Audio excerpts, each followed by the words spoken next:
Jojo's Storytime. The Ugly Duckling by Jackie Walter and Sarah Horne.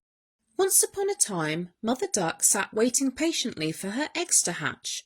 Each egg was precious, and she hardly dared move in case any of the eggs got cold without her. Before too long, she heard a tap, tap, tapping. Then she heard a crack, crack, cracking. And next there came a cheep, cheep, cheeping from 4 tiny, fluffy yellow ducklings who popped excitedly out of their shells. But from the biggest egg, Mother Duck could hear nothing. She began to worry, so she tapped lightly on the shell. "Are you all right in there?" she asked. Still, she heard nothing. "It's time to come out now," she called a little louder. Finally, she heard a loud tap, tap, tapping and a crack, crack, cracking. Out of the biggest egg came a very large, very grey duckling. Mother Duck was a bit surprised that this duckling looked so different, but she was very relieved he had hatched safely. "Come along then, dear. It's time for you all to have your first swimming lesson. Follow me." Mother Duck proudly took her ducklings to the pond. They dived in happily and splashed about, and the large, ugly duckling was the best swimmer of all. But the other birds were mean. They couldn't stop laughing at how the duckling looked, and they started to tease him. The meanest bird came right up to him. "Quack, you're the ugliest duckling I ever did see, and there's no place on this farm for you. Quack!" Mother Duck was furious. "You leave him alone," she quacked back. "He's my duckling and I love him, and he's a far better swimmer than you will ever be." But the other birds joined in with the teasing and laughing, and the poor duckling was frightened. He ran as far as his little legs would carry him. Mother Duck looked everywhere, but the little duckling was nowhere to be found. The ugly duckling soon got lost. On he wandered until he reached a marsh. Some geese started to laugh at him. "Ha ha ha! You look very odd," they honked loudly. "What kind of bird are you?" The ugly duckling hung his head sadly. "Everybody thinks I look strange," he whimpered. "I wish I could find some friends, but I don't think I'll find any here." On and on the ugly duckling walked until he could walk no further. He found a tiny cottage and snuggled beneath a nearby bush.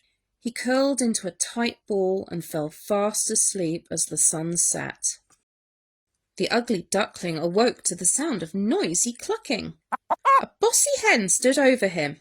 "Who are you and what can you do?" she asked rudely. I'm good at swimming," the ugly duckling began.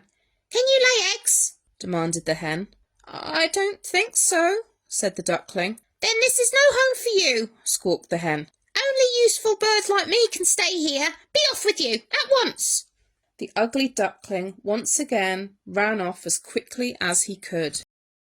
Before too long, the ugly duckling came to a river bank. Nobody laughed at him or told him to leave, so he decided to stay and hide there.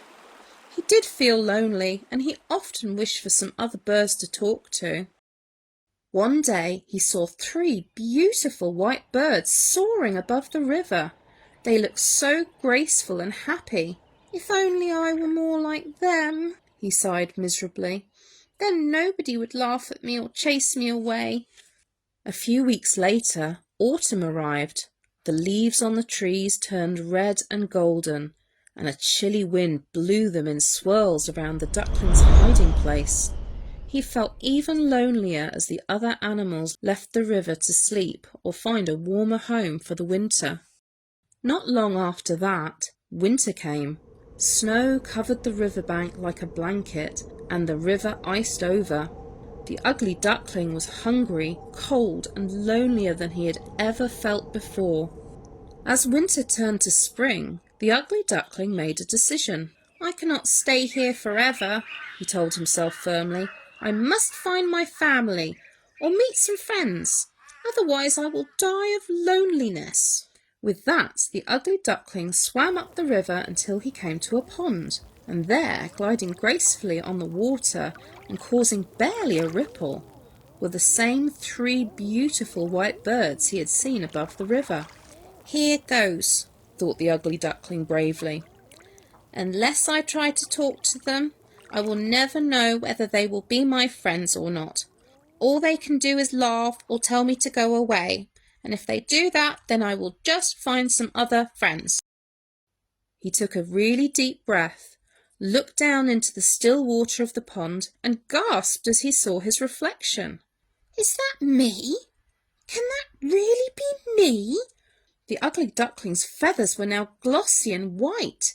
His neck was long and graceful. He was really a beautiful white bird, just like the others. The other swans had glided silently up behind him. "Hello there, young swan," they called. "Why are you swimming all on your own? Would you like to join us?"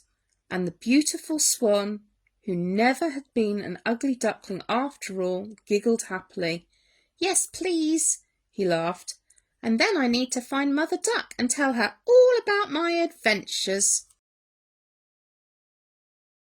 If you liked that story, check out more videos on JoJo's Storytime. And please like and subscribe. Goodbye.